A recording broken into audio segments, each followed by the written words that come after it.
comment est-ce que vous allez? J'espère que ça va bien. En tout cas, moi, ça va, Dieu merci. Euh, J'étais censée faire une vidéo pour fin 2022, mais franchement, je n'ai pas pu. Et je réfléchissais à comment faire la vidéo. L'idée que j'ai eue, ça allait me demander beaucoup de montage. Sincèrement, je n'avais pas la force de faire ça. Vous allez voir, pas la plupart de toutes mes vidéos pratiquement ont un montage très simple. Les montages avec beaucoup d'images, tout ça là, c'était compliqué. Et en plus de ça, avec mon téléphone, à chaque fois, bon, pour avoir de l'espace, en fait, j'envoie mes vidéos, tout ça sur le PC ou soit sur le Google Photos et tout ça là, et je supprime. Donc j'avais la flemme de retourner, retrouver, bref, ce qui fait qu'au final, même si je le voulais, ça allait être trop compliqué, donc j'ai laissé tomber. Donc ce que je vais faire là, comme vous l'avez vu dans le titre encore une fois, je vais combiner 2022 et 2023. Je vais vous parler un peu de mon année, de vous donner un peu mon ressenti, pas un peu, parler en général, vous parler de 2023. Forcément, je vais laisser de côté tout ce qui est trop personnel, mais je vais quand même essayer de vraiment vous parler et de vous donner les contextes, certains conseils en fait. Et vous, voilà, utiliser mes expériences pour voir comment ce qu'il faut améliorer, ce qu'il faut garder, etc. Donc déjà, on va déjà commencer par le début de l'année. Il faut savoir qu'en 2021, disons toute ma vie, comme beaucoup d'entre nous malheureusement, les bilans des fins d'année sont souvent négatifs. On a souvent des bilans négatifs, genre on a perdu des amis, on a eu des faux culs, il s'est passé X, il s'est passé Y. Donc au final, on espère toujours que l'année à venir est meilleure. Donc l'année 2021 n'a pas manqué à la règle, c'était pareil. Et du coup, en 2021, j'ai juste remarqué que c'était vraiment le bordel.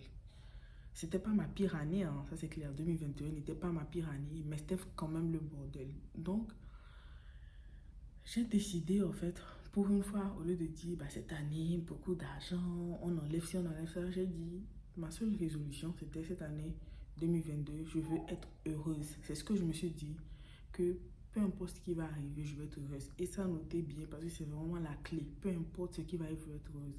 Dans le sens où, avant, je me disais, cette année, il va rien se passer, etc.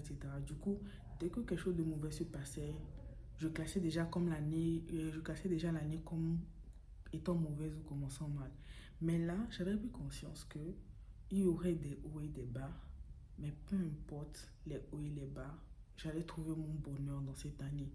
Et c'est vraiment ce mindset-là qui a fait changer, en fait, le fait que je sais que malheureusement, c'est dans la vie, il y a ces routines, il y a des hauts, des bas, du négatif, du positif. Mais peu importe ce qui va arriver, je prendrai le négatif comme des sources d'enseignement et je prendrai le positif comme le positif et je vais marcher avec. Mais peu importe ce qui va arriver, mon bilan général doit être positif. Donc, je ne vais pas laisser tout ce qui est négatif affecté toute mon année. Et c'est vraiment ce que j'ai gardé tout au long de l'année. C'est-à-dire, j'ai eu énormément de bas, des bas vraiment bas. Mais à chaque fois que j'étais dans un bas, je me suis dit, ça, on va être heureux cette année. Et du coup, je me relevais. J'ai eu des bas, mais je me relevais. Ce qui fait que, si on doit faire le résumé, j'étais contente en cette fin d'année de pouvoir m'asseoir et de me dire, quand je scrolle sur les réseaux sociaux, vous voyez, chaque année, surtout cette année, il y a eu la trend sur TikTok. Oui, je rentre dans 2023 sans argent, sans ci, sans ça, sans ci, sans ça. Et je me suis dit non, je ne me reconnais pas dans ça en fait. C'est vrai, actuellement, je cherche un boulot, j'ai fini mes études, je cherche un boulot, je suis en train de faire mes papiers. Bon, tout n'est pas en règle, mais une chose est sûre, c'est que mon bilan est positif. Parce que déjà, de un, j'ai vraiment fait le ménage en 2022, niveau relations, les personnes, pas seulement niveau cœur, mais aussi les relations en général avec les êtres humains. J'ai vraiment fait le ménage. C'est très rare parce que très souvent je fais le ménage, mais c'est un ménage forcé. C'est dans le sens où quelque chose passe mal avec la personne et c'est la personne même qui se barre. Donc, c'est pas vraiment quelque chose que je choisis, mais c'est un ménage forcé. Mais là, c'était vraiment un ménage où j'ai moi-même renvoyé des gens de ma vie. Et c'est vraiment quelque chose qui a changé. J'ai appris à me mettre des limites. Ça, c'est vraiment quelque chose que je n'avais pas parce que je l'ai toujours dit, je remercie Dieu pour le cœur que j'ai. Je suis très tolérante, très patiente et surtout, je pardonne vite. Mais le problème, c'est que je pardonne et je garde les mêmes foutaises en fait. Et du coup, je me retrouve dans un cercle vicieux. On me fait du mal, je pardonne, la personne revient, refait la même chose, je pardonne. Et à un moment, je me suis dit, ma chérie, on a dit pardonner, on n'a pas dit être un mouton. Donc, je te pardonne et je te... À partir du moment où je sens que, même si tu n'es pas une personne qui est foncièrement mauvaise, mais je me rends compte que tu vas me faire retourner dans une boucle sans fin, dans un cercle vicieux où je vais être constamment blessée, ou tout simplement je vais pas être à l'aise avec toi. Je te prends, je te mets dans une bonne boîte et je t'envoie balader en fait. Clairement, cette année, j'ai fait ça avec toutes les personnes qui m'apportaient du négatif et j'étais très contente. Je disais ça à un grand frère la dernière fois. C'était le 1er janvier même. Je lui ai dit, je suis aujourd'hui contente qu'en tant que jeune femme, toutes les personnes que j'ai dans ma vie, ce sont des gens qui veulent sincèrement me voir réussir, qui ont soif de me voir devenir quelque chose, qui sont là pour me soutenir et genre, sont là en mode, Lisa, va quelque part, genre, on veut te voir quelque part et si tu as besoin de soutien, on est là à 100%. C'est vraiment quelque chose que je n'ai pas connu pendant longtemps et là, je suis contente de me dire que toutes les personnes qui sont autour de moi, peut-être qu'il y a quelques-unes ou deux personnes, c'est pas le cas, mais la majorité des personnes qui sont autour de moi, ce sont des personnes qui veulent vraiment et sincèrement mon bien. Et c'est vraiment une chose que j'ai remarqué qui a tout changé. Mon entourage est plus sain, mon mindset est plus sain, mes limites sont bien placées. Dès qu'il y a une personne qui veut jouer. Ensuite, une autre chose, j'ai appris à accepter qu'un red flag, c'est un red flag. C'est-à-dire qu'avant, j'étais vraiment dans le mindset de personne n'est parfait. Donc, même si tu vois un red flag, c'est pas à cause d'un red flag que tu vas jeter une personne. Mais quelle est la définition de red flag? Red flag, ce n'est pas un défaut. Il y a une différence entre la personne a un défaut ou quelque chose de négatif et la personne a un red flag. Un red flag, c'est vraiment quelque chose que tu ne peux pas supporter. C'est vraiment quelque chose qui te dérange énormément et qui va entacher votre relation. Alors qu'un défaut, il y a certaines personnes, tu sais que la personne a ce défaut, mais toi personnellement, ça ne te dérange pas plus que ça. Quelqu'un d'autre, ça va déranger cette personne, ça va être un red flag pour la personne, mais pour toi, c'est pas vraiment un défaut qui te dérange au plus haut point, ça va encore. Ça, ce n'est pas un red flag, c'est juste un défaut, mais ça va. C'est ça, ça n'entache même pas votre relation. Mais à partir du moment où c'est quelque chose qui te suffoque, que tu ne supportes pas et que tu sais que sur le long terme, ça va entacher ou bien ça va vous créer des tensions, c'est un red flag. Surtout dans les relations amoureuses, pardon. Je pense que je l'avais déjà dit dans une vidéo, pardon. À partir du moment où vous voyez un red flag, soulevez vos affaires, partez. Si la personne ne veut pas, la personne veut forcer, soulevez vos affaires, partez. Ou soulevez les affaires de la personne et jetez-la. Parce que ça ne va aller nulle part. Vous allez vous retrouver blessé. Et on ne cherche pas ça en 2023. Jamais. Même dans 2022, on ne voulait pas. Mais si ça a été le cas, dites-vous qu'en 2023, vous placez vos limites. J'ai appris à dire non. J'ai appris à dire je n'aime pas ça. J'ai appris à dire je ne veux pas faire ça. Et c'est très important. J'ai appris aussi à beaucoup m'exprimer et exprimer mes sentiments. Ça, c'est vraiment quelque chose que je ne faisais pas beaucoup parce que je voyais ça comme une sorte de faiblesse. Maintenant, je parle. Déjà, je parle et surtout, je n'ai plus peur de dire des choses qui m'ont blessé dans le passé parce que ça m'a appris, surtout cette année.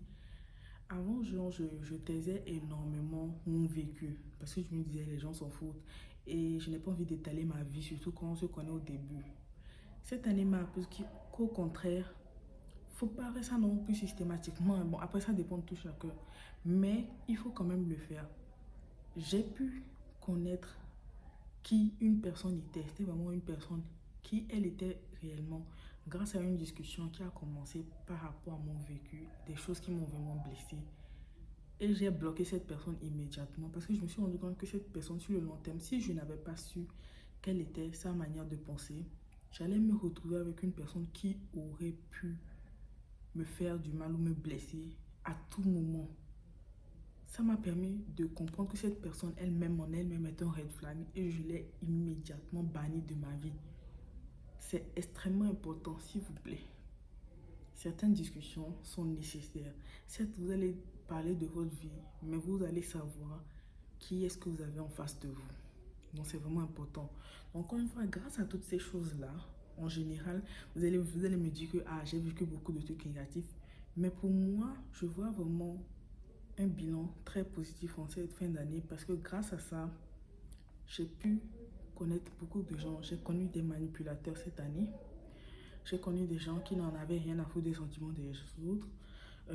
J'ai connu des gens qui étaient des gratteurs, c'est-à-dire ils sont là parce qu'ils savent que toi tu as un avenir ou bien tu es telle personne, donc ils s'accrochent à toi même si en vrai ils s'en foutent un peu de toi. Bon, ça j'ai connu ça toute ma vie, mais genre cette année, voilà quoi.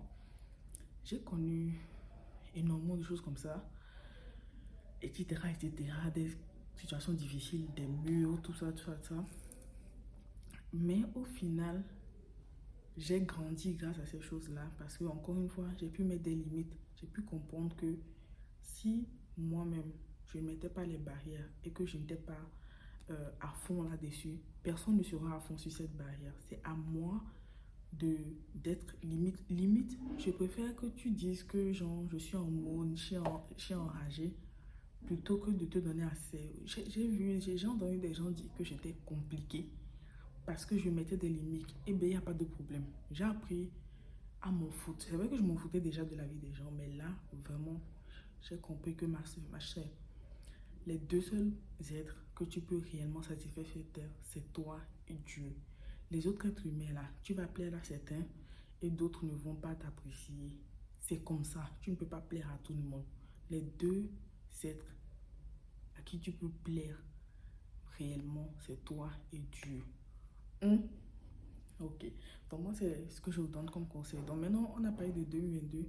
Je vais parler vraiment vite, vite de 2023 parce que ça, en gros, encore cette année, qu'est-ce que je désire? Être heureuse et trouver du boulot. C'est vraiment les deux trucs les plus importants pour moi. Et la troisième chose, avoir une bonne santé. Je ne sais pas si vous avez vu ma dernière vidéo sur mon problème de santé en fin d'année. C'est vraiment la vidéo juste avant ça. Je me suis vraiment rendu compte, je savais déjà, mais je me suis vraiment rendu compte que être en bonne santé, c'est une bénédiction. Donc je veux vraiment la santé, la paix, genre vraiment le bonheur, tout ce que ça englobe. Et une stabilité financière, genre une indépendance financière. Ça s'est coupé en temps. Bref, je disais que pour moi, ces trois choses sont extrêmement importantes et je ne vais pas badiner là-dessus. Pour moi, c'est les trois trucs principaux. Forcément, il y a certains autres sous-trucs, genre il y a des trucs que je vais accomplir tout au long de l'année, mais c'est vraiment les trois axes principaux. Je n'ai pas plus à dire là-dessus, mais pour moi, c'est vraiment ça. Et la quatrième chose, la plus importante, mais en vrai, ça, c'est même pas un truc d'une année, c'est vraiment un truc genre de tous les jours. Renforcer ma relation avec Dieu. Je parle de temps en temps, pas tout le temps, mais de temps en temps, je vous parle un peu de ma relation avec Dieu. Mais c'est vraiment ça. Et ce que je vais dire, ça va être en concordance avec quelque chose qui s'est passé juste aujourd'hui. Mais j'ai fini par comprendre qu'en fait, être avec Dieu et suivre Dieu, ça ne veut pas dire être une personne qui est en paix avec tout le monde. Retenez bien ceci. Être en Dieu, avec Dieu, comprendre, avoir la sagesse de Dieu, ça ne veut pas dire être une personne qui est en paix avec tout le monde. Avant, je pensais que euh, pour pouvoir démontrer que j'ai Dieu, que je suis vraiment une personne qui craint Dieu et tout, il faut que j'évite les conflits. Il faut que, arriver quelque part, s'il y a des embrouilles, même si la personne a tort, il faut que je me taise. Parce que je veux être genre la fille calme. On va dire, oh, c'est une fille sage. Détrompez-vous. La sagesse ne veut pas dire être mouton. Qu'est-ce que je veux dire par là? S'il y a un conflit quelque part, ou bien si vous voyez qu'il y a quelque chose qui est mauvais quelque part, une injustice ou un truc comme ça, si vraiment vous avez la conviction et vous avez les arguments pour dire que ça c'est mauvais, ne vous taisez pas pour qu'on dise que oui, vous êtes une personne de Dieu, donc vous apportez la paix. Non, non, non, non, non. Je lis la Bible ces derniers temps. j'ai repris. Et c'était dans une partie, je pense que c'était dans le livre de Jean ou Luc, je me rappelle plus trop, où Jésus disait, je ne suis pas venu pour apporter la paix, détrompez-vous, je suis venu pour apporter la discorde. Les familles vont se disputer, les mères vont se disputer avec leurs filles, les pères vont se disputer avec leurs fils, etc., etc., etc. Qu'est-ce qu'il veut dire par là? C'est que si par exemple dans une famille, il a réveillé quelqu'un ou bien quelqu'un l'a accepté et il y a l'Esprit Saint, forcément cette personne va clasher avec les autres. Donc c'est vraiment important de comprendre que avoir la sagesse de Dieu, ça ne veut pas dire être passif et être comme bloqué dans la pauvre. Qu'est-ce qu'on voit avec Jésus? À chaque fois qu'il disait la vérité ou qu'il parlait en fait dans le temple, il se faisait lyncher, genre plusieurs fois, je pense peut-être 2 fois, ou dans le temple, quand il a dit certaines choses qui dérangeaient les autres, ils ont pris des pierres pour pouvoir le lapider. Quelque part même, ils ont voulu le faire sortir. Ils l'ont fait sortir du temple. Ils voulaient l'emmener devant la ville pour le lapider, mais il est parti. Ils ne se sont même pas rendus compte qu'il était parti. Ils ont fait ça 2 fois, je pense. Bah, c'était les 2 fois qu'on a raconté dans la vie, mais je suis sûre que ça s'est passé plus que ça. Donc c'est juste pour dire que j'ai vraiment compris cette année, fin 2022, que avoir Dieu, croire en Dieu et faire les choses de Dieu, ça ne veut pas dire être passif ou avoir la paix avec tout le monde. C'est l'erreur que je faisais avant et je me taisais. Même quand il y avait une injustice, je ne voulais pas parler, tout ça là, pour qu'on ne dise pas que, ah, moi, je suis chrétienne, mais dès qu'il y a une dispute, ma bouche est... Non, non, non. Je ne dis pas de sauter dans tous les problèmes, mais si vous voyez qu'il y a une injustice, ouvrez votre bouche et parlez, même si ça va vous créer des problèmes. C'est votre rôle en fait. Donc voilà, en gros, c'est ce que j'ai à dire. Si j'ai quoi que ce soit à ajouter, sincèrement, je vais faire une autre vidéo ou bien genre un mini truc. Genre là maintenant, je me casse plus la tête pour forcer pour faire de longues vidéos. Si c'est une petite vidéo, je fais une petite vidéo. Mais c'est vraiment ce que j'ai à dire sur ça. Et voilà, sachant que cette année, c'est une année importante pour moi, j'aurai 25 ans, c'est ma 25e année. Donc, je veux vraiment marquer quelque chose cette année, en fait. Donc voilà, j'espère que votre année a bien commencé. Le dernier conseil que je vais vous donner, enlevez la négativité de votre tête. Enlevez la négativité de votre tête. Il y aura toujours des hauts et des bas, malheureusement.